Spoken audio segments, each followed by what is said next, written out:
बिजली की लगातार कटौती को लेकर जम्मू कश्मीर में विरोध रुक नहीं रहा। आज जम्मू में ट्रेडर्स फेडरेशन वेयर हाउस ने भी सरकार के खिलाफ और बिजली विभाग के खिलाफ नारे लगाए।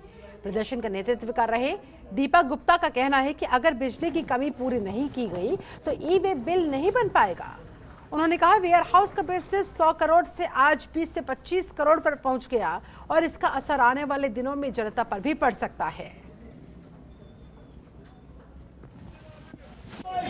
पावर का क्राइसिस जो है वो जम्मू में लगातार बढ़ता हुआ नजर आ रहा है। रोड्स पर प्रदर्शन जो है वो लगातार हो रहे हैं और 15 से 20 घंटे बिजली जाने के कारण सभी कामकाज भी ठप पड़े हैं। आज वेयर हाउस फेडरेशन ने जो है प्रोटेस्ट किया हुआ है और बिजली बंद होने के कारण जो है वेयर हाउस भी कहीं ना कहीं जो है उससे जुड़ा हुआ है बिजली से, क्योंकि जब भी कभी कोई बिल निकालना पड़ता है तो कहीं ना कहीं बिजली का ज़रूरत पड़ता है। और अगर इसी तरह से ये बिजली के कट जो है वो लगते रहे तो कहीं ना कहीं इसी तरह के प्रदर्शन जो है वो रोड्स पर देखने को मिलते रहेंगे।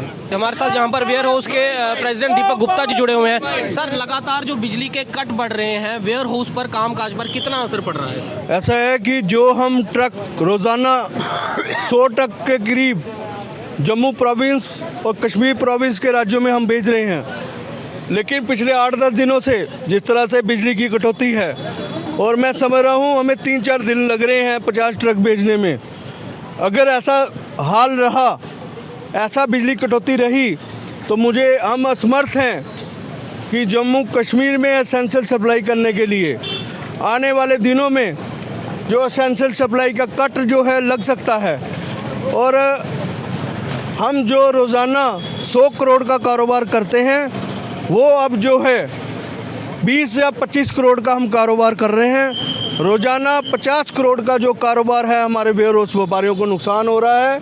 और ये कारण यही है कि बिजली की कमी के कारण और जो बिजली असमर्थ है सरकार देने के लिए, जो बेसिक एमिनिटीज़ हैं, हमें 70 साल से हम व्यापारी और आम जनता टैक्स दे रही है, लेकिन बिजली पानी की सुविधा जो है हम लोगों को नहीं मिल रही, तो हमें आने वाले दिनों में जिस तरह से वेयर हाउस का कामकाज कम हो रहा है, जनता पर इस पर क्या असर पड़ेगा? देखो, अगर बिजली नहीं आएगी हमारी लेबर सोएगी नहीं, हम अगर ट्रक लोड करके नहीं भेजेंगे तो मुझे अफसोस है आने वालों दिनों में राशन की कटौती हो सकती है। जब दुकानदारों में राशन कम होगा तो नेचुरली जनता के पास जो है कम पहुंचेगा, उससे मुझे लगता है कि आने वाले दिनों में राशन की किल्लत आ सकती है। आप देख रहे हैं कि जनता जो है, जनता को बिजली चाहिए, पानी चाहिए और इस झूठे वादों से नहीं। जहां 1000 मेगावाट की ज़रूरत है तो 207 मेगावाट का जहां अनाउंसमेंट किया गया है, उसके बावजूद भी वेयर हाउस जो है वो प्रदर्शन अपना कर रहा है,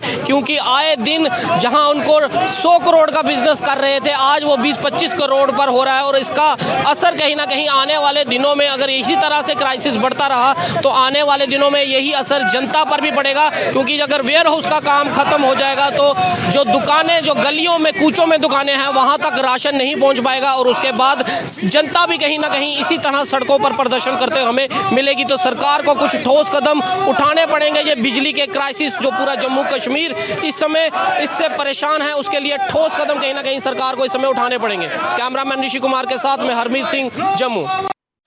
खबरों के निष्पक्ष विश्लेषण के लिए सब्सक्राइब करें Jantantra TV and press the bell icon. Never miss any update.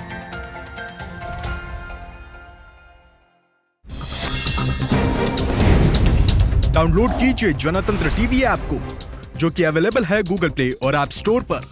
अधिक जानकारी के लिए अभी डाउनलोड करें।